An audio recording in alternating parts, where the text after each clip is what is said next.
Philippe, certains items de la FLP3 sont relativement proches. N'y a-t-il pas un risque de les confondre? Pouvez-vous nous préciser comment les distinguer? C'est très juste, donc je vais vous aider à le faire. Pour débuter, un petit rappel sur le contexte qui accompagne ces AFLP3 ou cette AFLP3. Donc on est centré sur le développement des compétences psychosociales ou des compétences relationnelles, des savoir-faire coopératifs et collaboratifs. Donc forcément, il sera éminemment question des rôles sociaux que les enseignants vont distribuer aux élèves et que ces derniers sont censés investir dans les différentes APSA enseignées. Alors effectivement, notamment entre le 3.2 et le 3.3, il peut y avoir certaines confusions.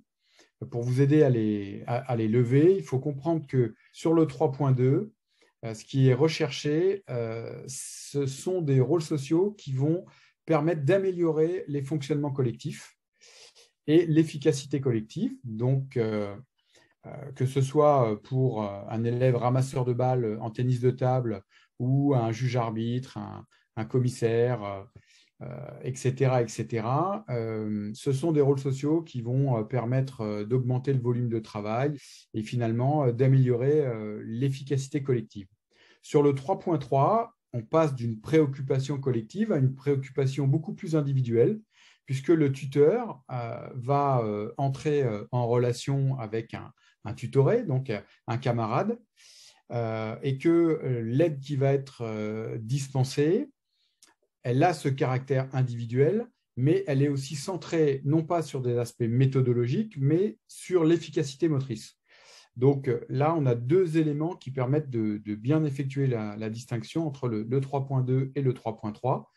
Pour ce qui est du 3.1, c'est aussi en relation avec un rôle social, mais ce qu'on peut dire, c'est que c'est surtout une compétence qui est visée, la montée en compétence de l'élève à l'oral, et que cette dernière peut être réalisée au travers de différents rôles sociaux, tels que donc un coach qui serait amené à gérer l'échauffement, mais aussi un élève spectateur qui serait amené à rendre compte de ses ressentis en appréciant une prestation chorégraphique, idem pour un juge sur un enchaînement gymnique.